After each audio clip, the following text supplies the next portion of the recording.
Halo 3 is the most highly anticipated video game of all time, and with good reason. Bungie Studios really raised the stakes with Halo 1 and Halo 2, and a lot of people have been wondering how they're going to fare on the next generation and whether or not they're going to be able to deliver on all of the promises they've made. Well, guess what? They do deliver. Halo 3 is friggin' awesome. It's really mind-boggling to consider the scope and size of Halo 3. You've got an epic story, you've got these huge battles, you've got this really awesome replay mode, you've got the Forge, which is a massive level editor, and you got one of the best multiplayer games ever made. You put that all together, and honestly, Halo 3 will blow your mind.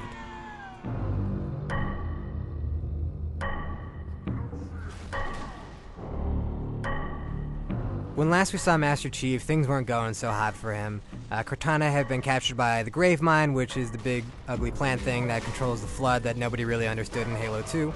The Prophet of Truth and his brutes were headed to Earth to find something called the Ark, which, as far as we know, was going to be really bad for humanity. And, the elites had actually sided with the humans, so former enemies had become allies.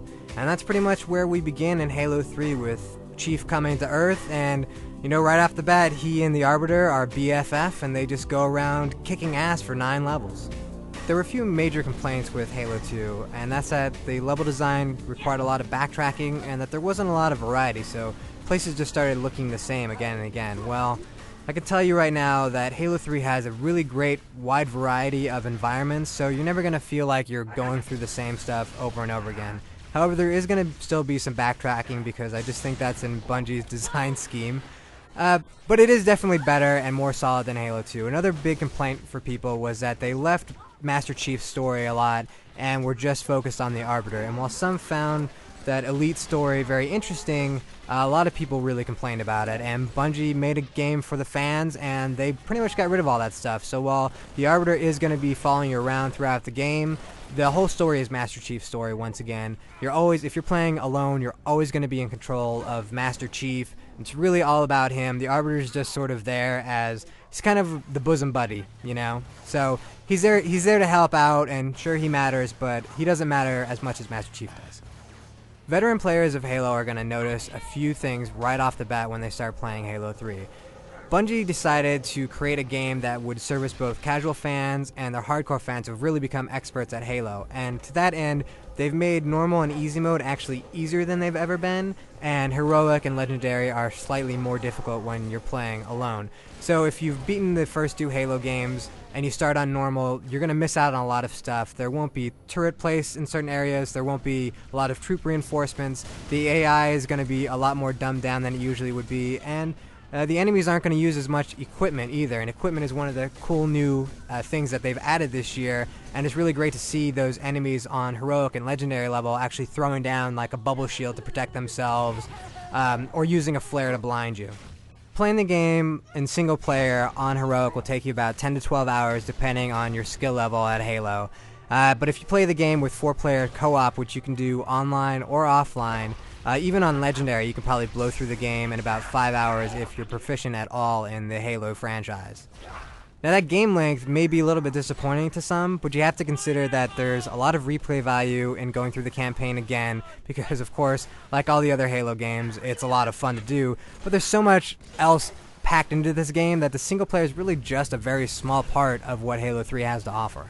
Now, to help add to the game length, you're going to be able to find these secret skulls that are hidden all around the different levels. And when you activate any of these skulls, it just makes things a little bit more difficult for you. So if you're finding Halo too easy, find a couple of skulls, turn them on. They'll do things like make it so that you can't see your gun scope sight, things like that, or make it so that you take a lot of damage or that enemies throw grenades much faster than they normally would.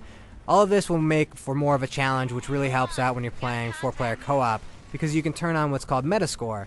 If you're playing with other people, you basically can have either a competitive score to see who's killing the most or doing the best and doing the coolest stuff, or you can do a team score where it's sort of everybody together, getting lots of kills, avoiding dying, those kind of things. And every skull that you turn on, or the higher the difficulty level, the bigger the multiplier is, so the more points you're going to score. And of course, there are achievements for beating the game with a high Metascore.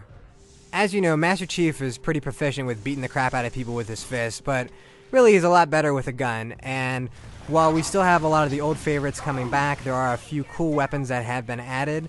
We've got the Spartan laser, which basically zooms in and fires this laser that destroys anything, vehicles, whatever it hits. You've got a flamethrower. Yes, finally Halo has a flamethrower, and it's got a really cool looking effect, and guys will actually catch on fire. There are also a couple of new grenades that you'll get to fool around with. There's a spike grenade, which can stick anywhere, and then it shoots out spikes everywhere, does a lot of damage. And you have the firebomb, which you get later on in the campaign, and that's basically just an incendiary grenade that you throw it and stuff catches on fire, and who does not like fire? Dual wielding, which was added for Halo 2, is back again in Halo 3, but it's a lot less prominent, and that's because the battle rifle is actually the most efficient weapon in the game, and that's of course something that you can't dual wield.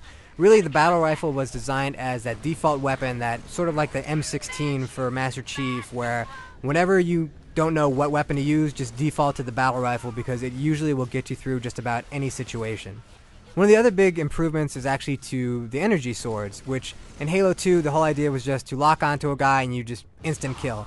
Well, now there's a little bit more depth to it, where if two guys swing their swords at the same time, they'll actually clash swords and both be stunned for a moment. So you get into these battles where guys are just hitting swords again and again trying to get at each other, and it almost becomes elegant. It's like swashbuckling in the Halo universe.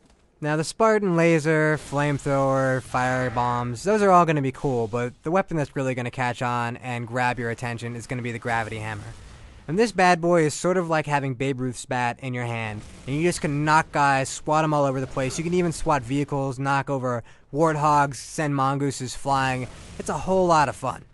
Anyone who played the Halo 3 beta or watched any of its coverage knows that one of the things that Bungie added was the use for the X button, which now actually deploys equipment. The most common you're going to see on heroic and legendary difficulties in campaign is the bubble shield, which is really useful, a lot more maybe for enemies than it is for you. You're also going to see deployable cover, which is the standard cover that we've seen the Covenant use since Halo 1, but now you can actually choose where to set it up. There's a regenerator, which is a green field that when you're standing in it, it's just constantly rehealing you. And then there's the opposite. There's a power drain where an enemy, if they step into it, it'll instantly drain all of their shields. Or if you have a vehicle go through it, the vehicle will actually short out.